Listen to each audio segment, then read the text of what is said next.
Hey, hi, hello, welcome back to another video, or welcome if you're new. My name is Danielle, and today we are going to go through my entire physical TBR. So if you have been around for a while or went back and watched some of my old videos, the last time I did a full physical TBR video, I think I had like 240 something books on there, something like that. Insane. And it's so funny because now that could never be me. I want to fill my home with books that I've read and that I've loved. That's about it. So it is very hard for me to have unread books on my TBR. So let's go through the books that I have on my physical TBR right now and my plans to get myself to maybe 5 TBR books by the end of the year.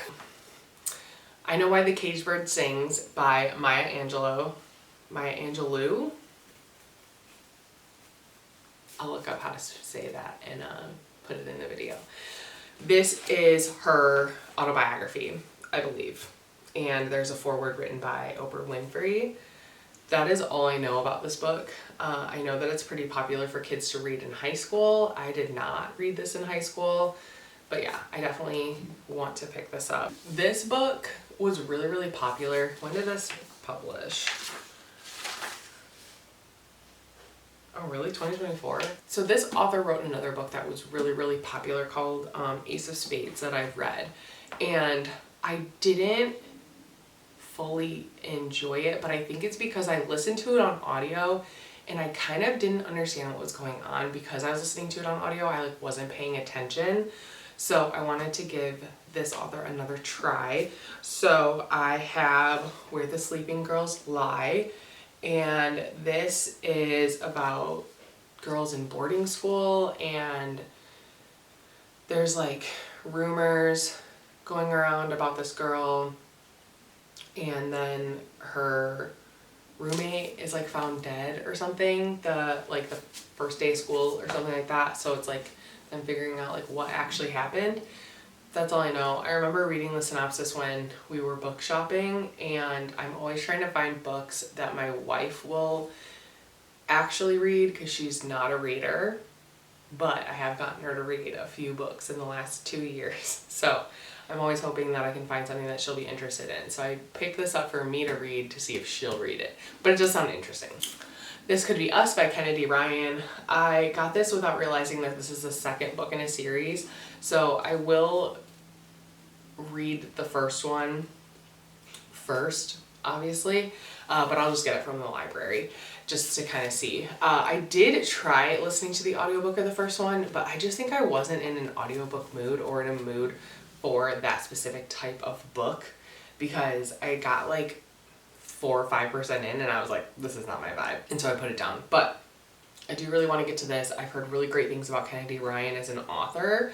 So I really do want to try this. If there are any other Kennedy Ryan books that I should be reading, please let me know. But we have this. The next book, 9 Perfect Strangers by Leanne Moriarty. I really do want to watch the TV show, but I want to read the book first. So I did start the audiobook a couple of months ago and I got a little bit into it, so I kind of understand the vibe of this book. From what I understand, it's about these people who go on this like health wellness retreat thing, and everyone who comes back from it says like their lives have been changed from it. And so one of our main characters, I don't know her name, Frances, she has just not had very good luck in life and she's nursing a broken heart.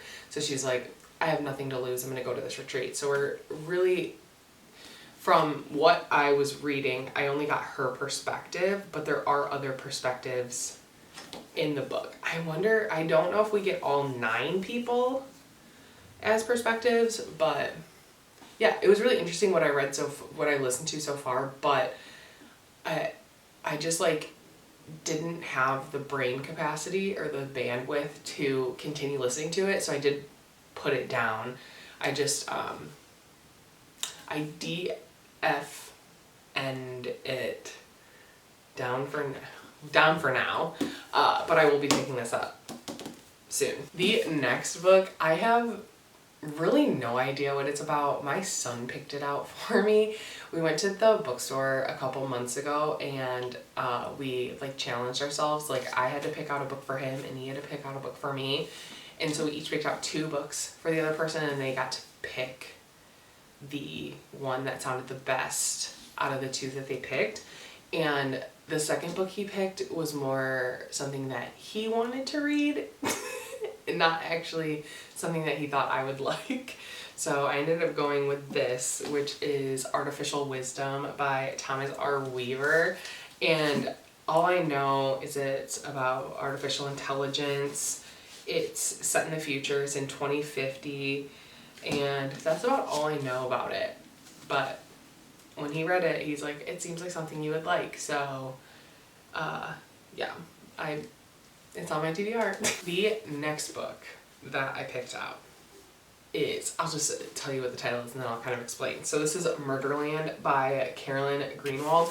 So I picked this book up because I read, what's it called? Fantastic Land. I didn't finish it. I will eventually. But the premise of it kind of being like Lord of the Flies meets people in a theme park and all that stuff is just, I don't know. It's something about it. I just love it. And I think the problem with Fantastic Land is it was kind of long-winded. I felt like from every single interview, I just felt like the people were like just talking so much and a lot of it like wasn't relevant to the story. So that's why I kind of put it down, but I will finish it because the story was actually like really interesting. I just like needed more patience and I didn't have the patience when I was reading it. But this is, yeah, so I picked this up just because of the tagline at the top. It says, Murderland opens at 7 p.m. The first dead body is found at 9 p.m. And yeah, and then up at the top here, it says 4 teens, 1 theme park, 2 bodies and counting. So I don't want to go any more into it than that, but it did give me Fantastic Land vibes and I'm actually very, very intrigued to pick this up. This will probably be like a fall read for me. The next book is The Vanishing Half by Britt Bennett. This I have seen around, it was really, really popular when it came out back in 2017 is when it came out. Let's see. When was it published? Oh, 2020. What was I thinking, 2017? Anyways, when this came out in 2020, everyone was talking about it, and I just remember the cover, and the cover is beautiful. I'll just show you that. It's a stunning cover. And it's about 2 twins who just grow up and then go their separate ways, and it's just what happens in their lives, in their 2 totally different lives. And I find anything about twins really interesting because I do have twin sisters, and I don't know, I feel like it just gives me insight into like how they live their life, because I just feel like it has to be different than being like a singleton. And yeah, so I always find books about twins very, very interesting. So I'm really excited to pick this up. I just picked this up a couple weeks ago and I'm just like finding a good time to actually like sit down and read this. The next book I remember also being super, super popular when it came out, and that is The Power by Naomi Alderman. This is about society where one day women gain this power to kill just by touching someone, and it kind of just shifts the power dynamic to women when it's been men forever. And I just feel like that dynamic is so interesting, and yeah, so I'm just really excited to pick this up at some point. But yeah, I also think this cover is really cool. Yeah. Next book, let me just give you it and then I'll talk about it. So, The Writing Retreat by Julia Bartz. I hesitate to buy mystery thrillers because I am so picky when it comes to these and like what's actually going to grab my attention. But the infamous Gabby Reeds rated this 5 stars, and I trust her opinion with my whole life. So when I saw it for $7 at a used bookstore, I had to pick it up, and I'm actually really excited about it. And it's not that long, which I feel like works in a thriller's favor to not be very long, because one, the story has to move quickly, but then you have to develop things quickly, and it just keeps you like wanting to turn the page. So the only thing I know about this is that these women go on this writing retreat, and then someone gets cut off, and yeah, and then it goes from there. So I'm hoping so it has like snow and like fog on the cover, so I wonder if this would be a good winter read.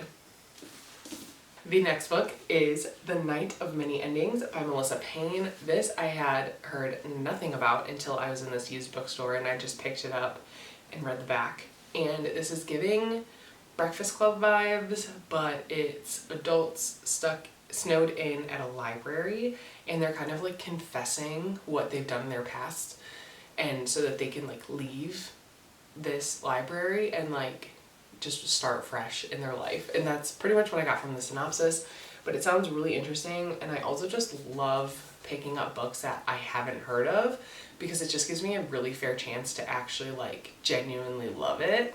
So yeah, I'm really excited to pick this up. This next book is The Look Back Window by Kyle Dylan Hertz. It seems really interesting. So this is about a guy who was essayed when he was younger, and he like never said anything about it, but the courts decide to do what's called a look back window, where they give victims a year to decide if they want to prosecute against their abusers, regardless of when it happened. And so now he has to decide if he's going to actually go through with the prosecution of his abuser, or just like let the past be in the past. And it's LGBTQIA+.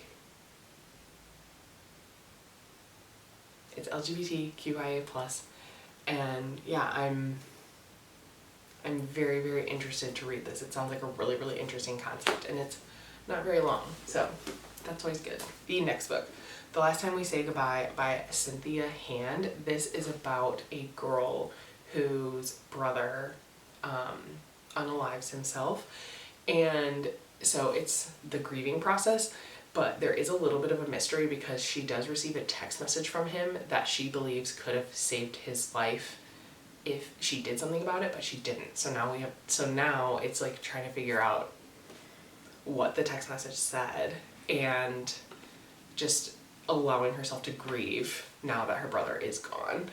So yeah, this one sounds super, super interesting, and I was really excited to pick this up. And last but not least is Woodworking by Emily St. James. This book is about a trans woman who becomes a teacher. She's like a teacher, and she ends up meeting a trans student, and they kind of bond over them both being trans, but then like the relationship gets weird and inappropriate, and I just feel like this will be really interesting. I know Gabby Reed's read this, and I think she thought it was like okay, but I think the premise is really good, and I feel like if I take my time with it and actually like, I don't know, just like fully give my attention to this, it could be a 5-star. And if it's not, that's okay, but I am interested to read this. So that's everything on my TBR, which is crazy to say. I never thought I would be the person who only had 13 books on their TBR. Ever. So those are the books that are on my TBR. If there's something I should get to sooner rather than later, please let me know down in the comments. And yeah, let me know how many books you have on your physical TBR, and let me know what are your top 2 priority books that you want to get to this year. And yeah, and if you don't want to say anything but you want to leave a comment, you can leave the book stack emoji down in the comments, and I will see you next week with another video. Bye guys.